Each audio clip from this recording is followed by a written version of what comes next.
नमस्कार। जीवन के पल मेरी स्वरचित रचनाएं हैं।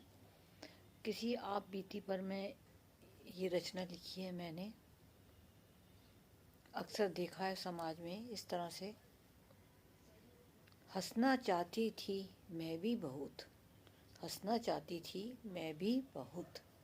बहू बनकर जिस दिन से नए घर में प्रवेश किया, हर रस्म निभाकर मेरा स्वागत भी था खूब हुआ।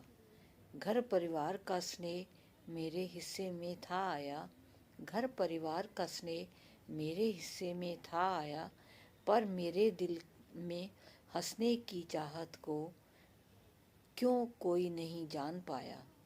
गोल गोल रोटियां सेकते सोचती थी मैं भी अक्सर, गोल गोल रोटियां सेकते हुए सोचती थी मैं भी अक्सर, क्या कह कहूँ के संग बैठकर मुझे भी दिया जाएगा हंसने का अवसर। मैं भी चाहती थी खिलखिलाकर हंसना, मैं भी चाहती थी खिलखिलाकर हंसना। रसोई घर के दरवाजे को लांग कह कहूँ के बीच बसना। मेरी सोच पर सिकती रोटियां फूली न समाती थीं, चूल्हे की गर्मी जिद जिम्मेदारी की याद दिलाती थी। चुपचाप अकेले ही मंद मंद मुस्कुराते हुए रसोई घर के हर फर्ज को निभाते हुए, इसी उम्मीद पर रसोई घर से कदम ना लांग पाई मैं कभी, इसी उम्मीद पर रसोई से कदम ना लांग पाई कभी।